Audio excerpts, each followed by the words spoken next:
ఇన్ని సంవత్సరాలైనా ఆయన ఓపిక నన్ను ఆశ్చర్యపరుస్తుంది.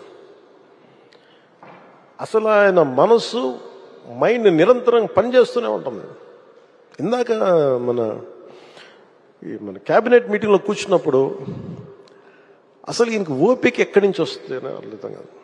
విపరీతమైన ఓపిక, కాన్స్టెంట్గా బ్రెయిన్ తిరుగుతూనే ఉంటుంది, సొల్యూషన్స్ ఇస్తూనే ఉంటుంది. అనుభవజ్ఞులైన అధికారులకు కూడా ఆయన దిశానిర్దేశం చేయగలరు. ఈ పాయింట్లో తప్పుంది, మీరు ఇలా చేయండి, ఇలా ఆలోచించండి. అలాంటి దాంతోపాటు శారీరకంగా ఆయన పడే కష్టం ఓ 25 ఏళ్ల యువకుడు కూడా కష్టపడ్డాడు. మనసు మేధస్సుతోటి నలుగుతూ శరీరాన్ని కూడా అంత కష్టపెట్టడం అంటే నాకు అది నిజంగా నాకు మన వరదలు వచ్చినప్పుడు అసలు ఆయన పడ్డ కష్టం కొంతమంది అనుకోవచ్చు ఆయన దిగాల్సింది ఏముంది అని. ఆయన నడిచి చూపిస్తున్నారు.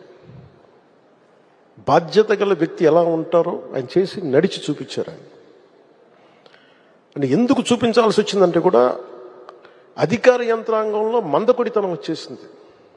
అంటే పనులు చేయకపోతే, ప్రాక్టీస్ చేయకపోతే ఏమైపోతుంది, మందకొడితనం వచ్చేసింది. ఒకసారి అంకుశం పెట్టి గుచ్చాలి.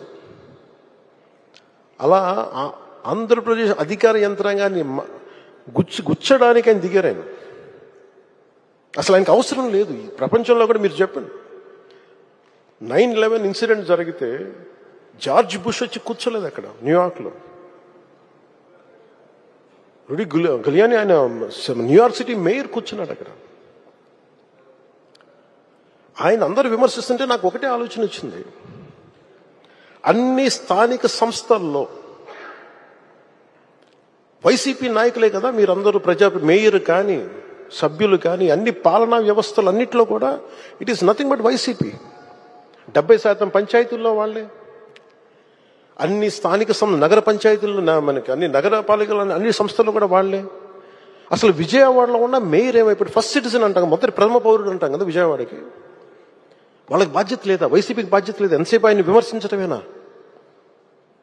నాకు అనిపించింది అసలు పంచాయతీలు కానీ స్థానిక సంస్థల్లో ఉండే వైసీపీ సభ్యులు కానీ ఏమైపోయారు?